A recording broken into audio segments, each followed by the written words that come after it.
yes, there will be riots likely in major cities. Yes, the U.S. is going to lose its dominance in the world.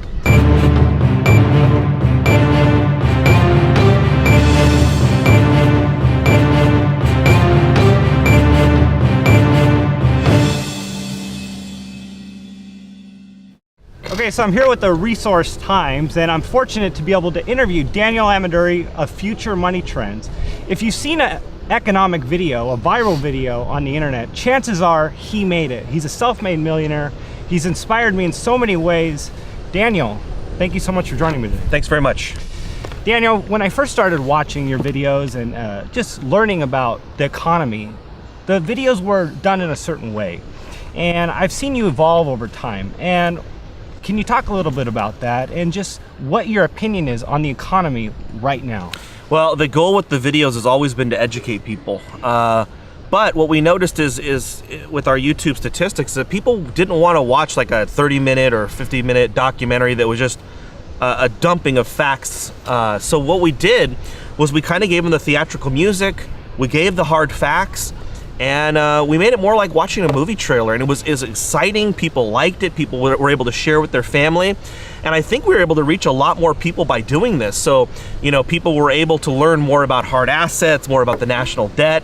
And you asked me, what do I think about the economy right now? Look, in 2008, I think that was just the beginning. That was scratching the surface of what's to come. That was kind of like the truth was almost revealed, and within the next 5, not later than 10 years, I think the truth is going to come out, and it's fraudonomics, and everything is built on fraud and manipulation.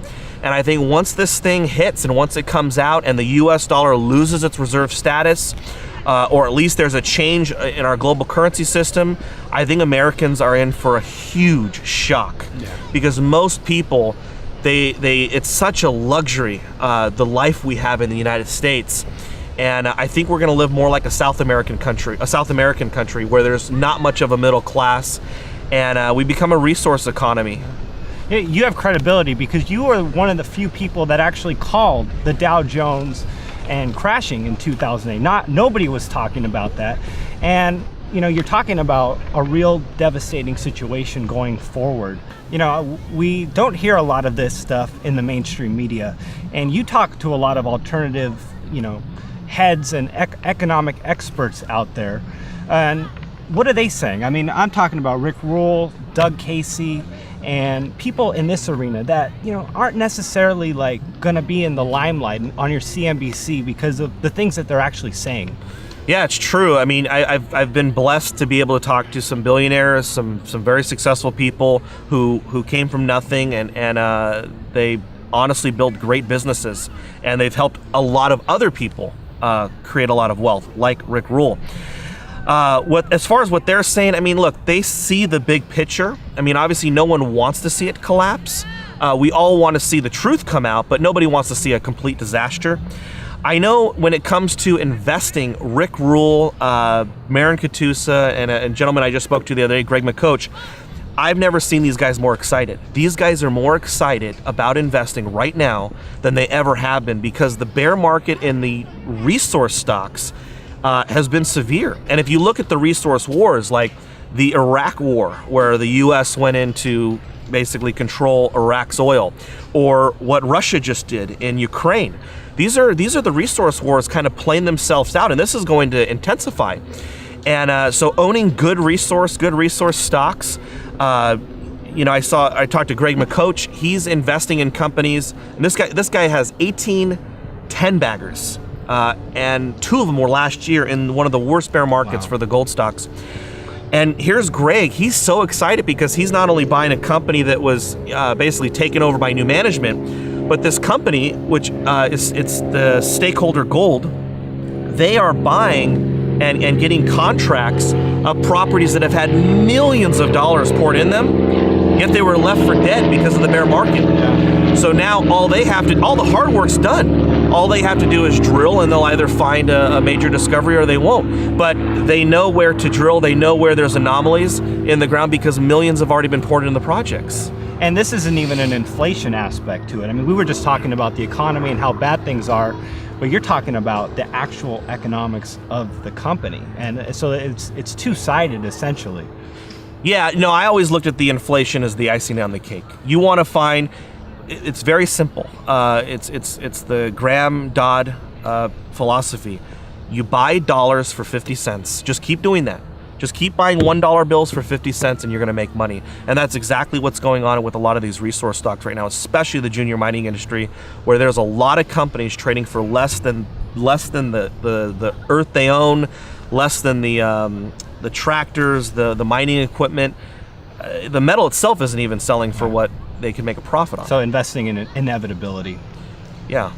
Are you personally buying this? Yeah, I mean, I own a few junior miners. As far as the one mentioned, Stakeholder Gold, I will present it to my newsletter first, and then I allow myself and my staff to purchase and accumulate shares. You know, I think right now it's around 20 cents. You can see a lot of activity because people are going into it. But you know, stocks like these, they can be easily 10 baggers once they start drilling, and that's the cool thing, because the 1 to 2 years of promotional financing and finding where to drill, that's done. So these are now turnkey gold exploration companies, turnkey producers in that arena. So I buy a few, but I'm very extreme when I buy them. You got to partner with the right people. So do you see the junior mining sector thriving if the rest of the economy goes down the drain? Well, if the U.S. economy goes down the drain, you'll have to consider that the rest of the world still needs these goods.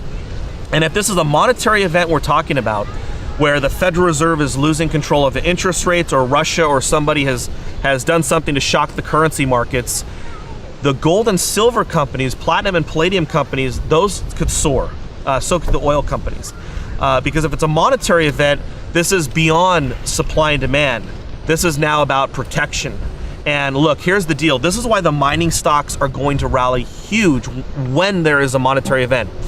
If you're a billionaire or 100 millionaire, you're not going to buy a bunch of physical bullion and have it delivered. You're not going to send your money. Maybe you'll do some of that, but it's not going to be where the easy liquidity that you'll have available to you. What you'll have available to you is buying a company that controls these assets. And that's what the rich will do. And that's why people who are buying at these lows, where these companies have been just torn to shreds, they have a huge opportunity, because, look, regardless, if the economy does well, they're going to make money because the demand for these resources will go up. If the economy does poorly and the U.S. goes into some type of monetary crisis, these things are going to be dramatically risen, because people will be looking for value. They're going to get rid of their dollars, just like Warren Buffett buys railroad tracks or railroad companies.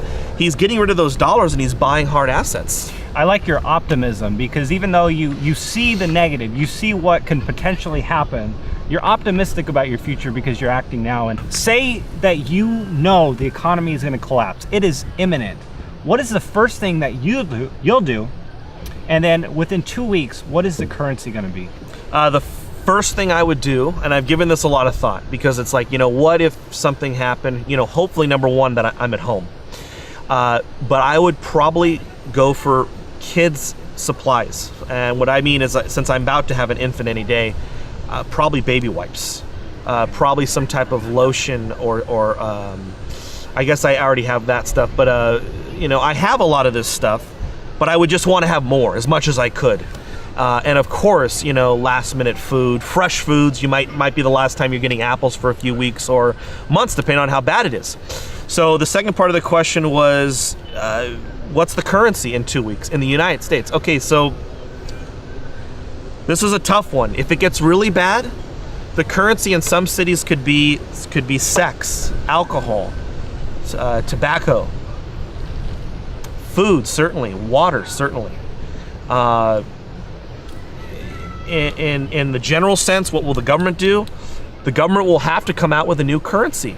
I don't think the free market is going to supply the new currency, only because I don't think the government's going to let it. Do you see that as an immediate change, or because eventually it'd probably go to hard assets? I think the wild card in this whole thing is, on the eve of a dollar collapse, does the Federal Reserve come out and back the U.S. dollar with oil, natural gas, or precious metals? I don't think precious metals is an option at this point because I don't think the gold's there. Yeah. Look, we've all seen German tried to get a very small amount of gold relative to how much gold is on the move constantly on an annual basis, especially if you look at what China's importing. Relative basis, Germany wants a small amount of gold back. They want to take 7 years to do it, and then they default on the first half of the year what they said they were going to deliver. So hard assets, I find that hard to believe that that's going to be the currency of choice of the criminals.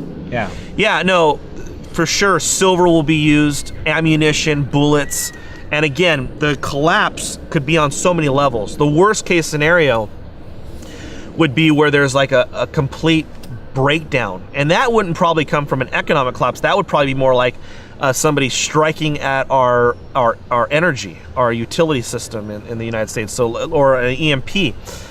But there was this thing in California about a year ago where professionals, they came in with AK-47s and shot up a transformer or actually like an energy station for California Edison. And no fingerprints on the ammo or anything like that. So we don't know what their ultimate motive was. They never got captured. Yeah. But what if they did this in multiple locations? So I think if we had a lack of power in major cities and all of a sudden, the millions of people in Los Angeles aren't able to feed their children or to turn their stove on, that's when you have a major crisis. And will this last for 2 or 3 weeks? That's very possible. Will it last for months? Much less likely, unless we're talking about a global event, and that would be getting into something like a solar flare. But if it was a solar flare, that's rough to even say there would be a new currency because you'd have so many nuclear power plants going into meltdown. Is it in the government's interest for the people to be impoverished? And do you think that they're potentially behind the collapse? I think there is, it's definitely in their interest for us not to be smart, well thought out thinkers out there, because then you're a libertarian and an anarchist, and that's the last thing they want. They want you to feel good about the government pointing a gun at somebody else's head, taking their money, taking their stuff, and redistributing it to everybody else, including buying bombs to murder people off our shore.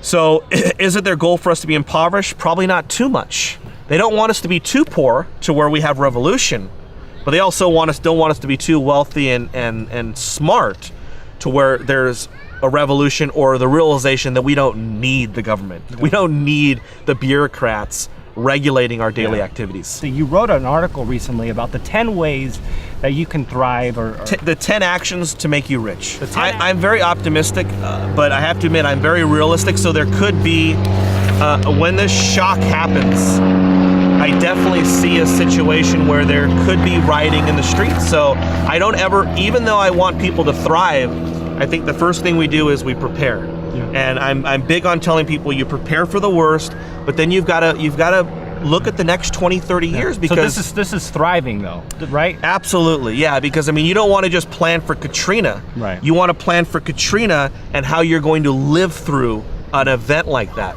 For years I identified with being a doomsday prepper, and I would bet everyone in my life would call me a doomsday prepper because of what I've done, and I probably would still consider myself a doomsday prepper. But the thing is, you don't want to get stuck on it. We're going into the Depression.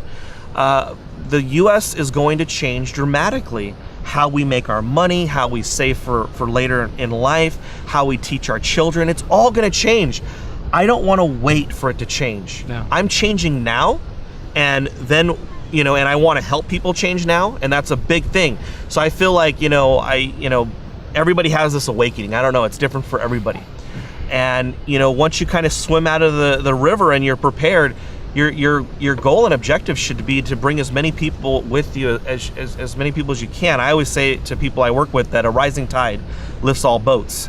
And as I've made all these economic videos and spoken to so many people, it's got to be more than just preparing for the worst and being stuck in that state. Yeah. Yes, there will be riots likely in major cities. Yes, the U.S. is going to lose its dominance in the world. But the new economy that's out there, it's you got to choose your own destiny. You have to choose what you're going to do with your life for the next 20 years. Well, that's a perfect lead into the first one. Okay. The first one you have is have a plan. Yeah, you always have to have a plan. When I was young, I had like a 30-year plan on how I was going to get wealthy, and that was kind of almost like the worst case scenario. That's pretty much the plan that everybody has. And then a 15-year plan and a 5-year plan. I got lucky. When in my 20s, I kind of made some money and then I lost it all.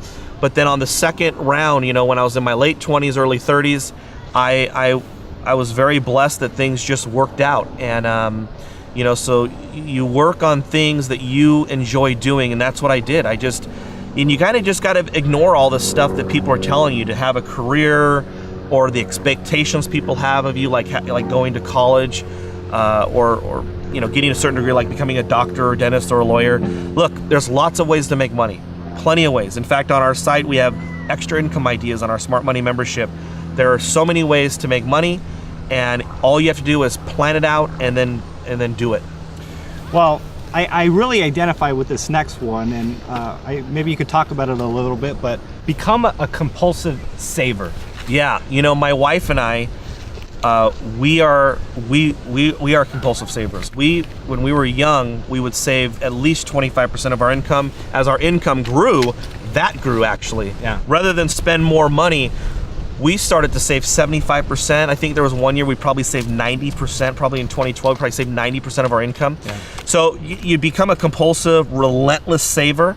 And I kind of divided up in between saving in like physical hard assets that you cannot lose, and I mean like the value won't disappear, and then cash flowing, hard assets preferably, or something that will compound your wealth.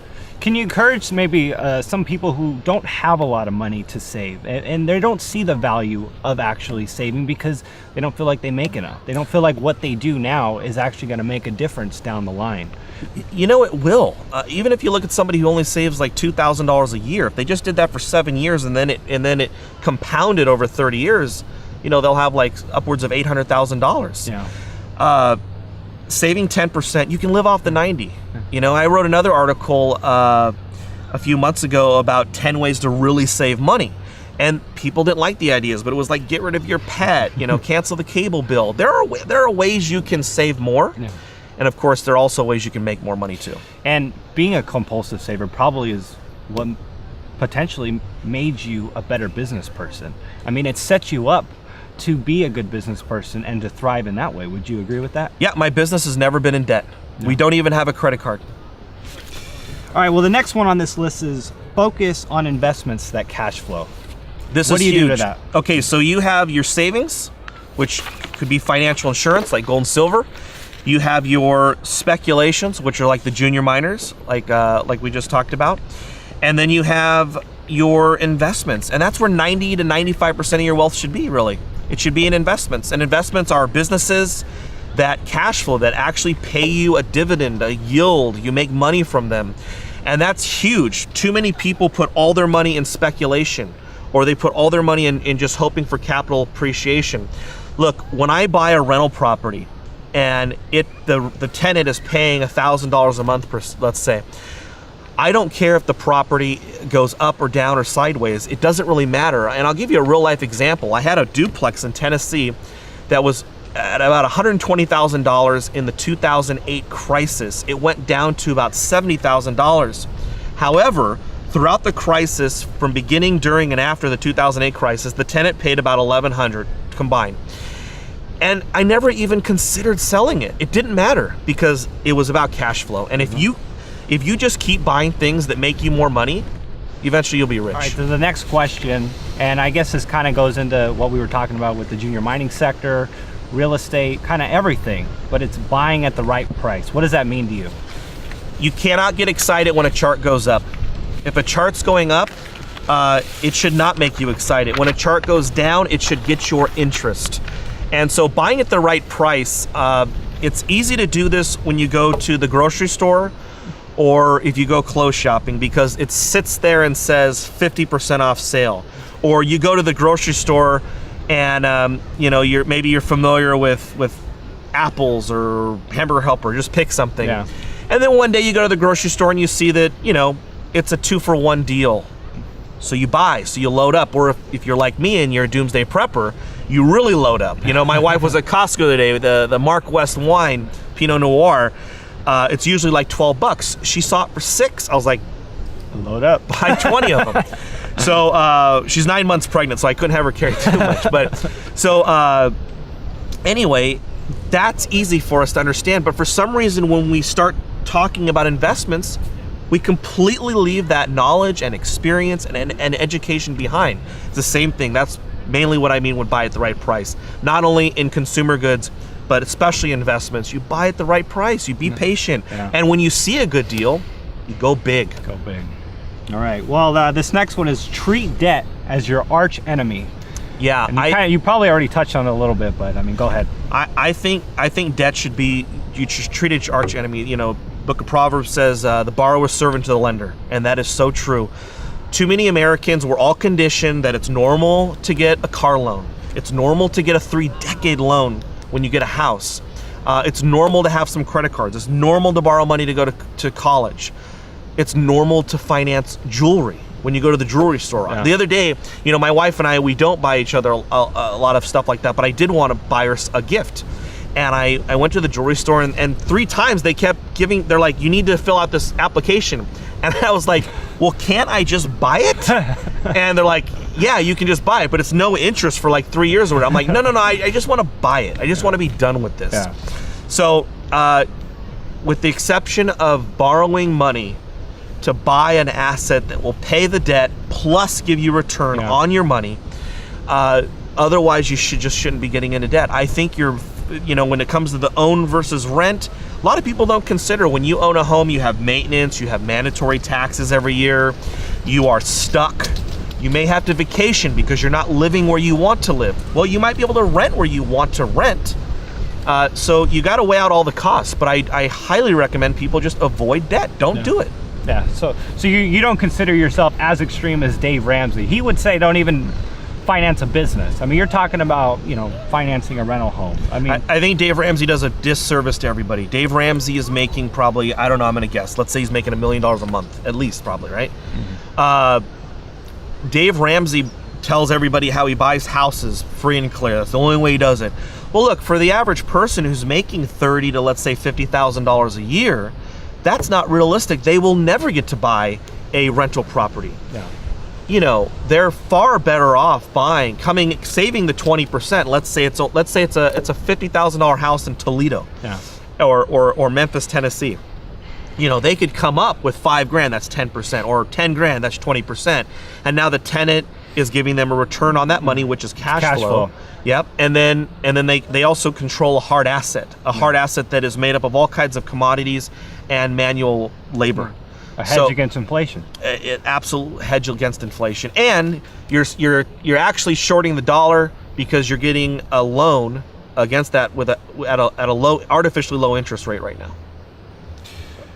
This next one you have on the list is probably not one that a lot of people talk about, but it's invest in your relationships. What do you have to say about that? This is huge for anybody preparing for the worst case scenario, because your relationships in your life are your best investments, and too many people blow them off, or especially with like Facebook and Instagram and all this stuff. You got to have 500 friends, or there's a funny song out right now where this girl, she considers taking down her post because it only has 6 likes or something in the first 5 minutes.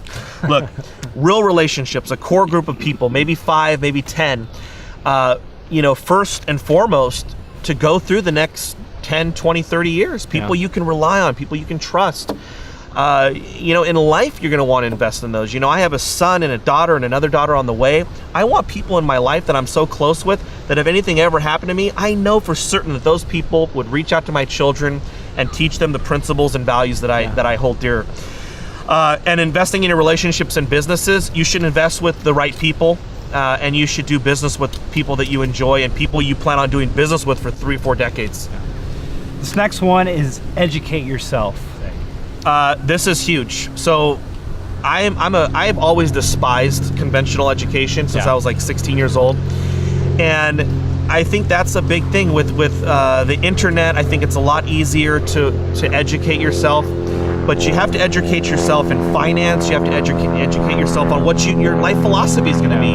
You know, the principles you want to teach your kids, and or just things you want to live by. But certainly right now in today's time, I would say the biggest thing people can educate themselves on is that the government is not your friend. The government, maybe it's not your enemy, it's definitely not your friend. And I think too many of us are raised to have this nationalism, especially as sons of the empire. And if you educate yourself, you will realize that you are a sovereign individual. You can't trust these criminals, these sociopaths who run our government. And you will be more prepared than everyone you probably know, at least everyone in your neighborhood. Because especially when you consider what's coming down the pipe, you know, if there is shortages at grocery stores or shortages at the fuel tank, everyone's going to be caught off guard. You know, people always ask me, how much silver should I own? How much gold should I own? Well, considering that everyone else won't own any, even if you had 100 ounces of silver, you're better off than 99% of the population.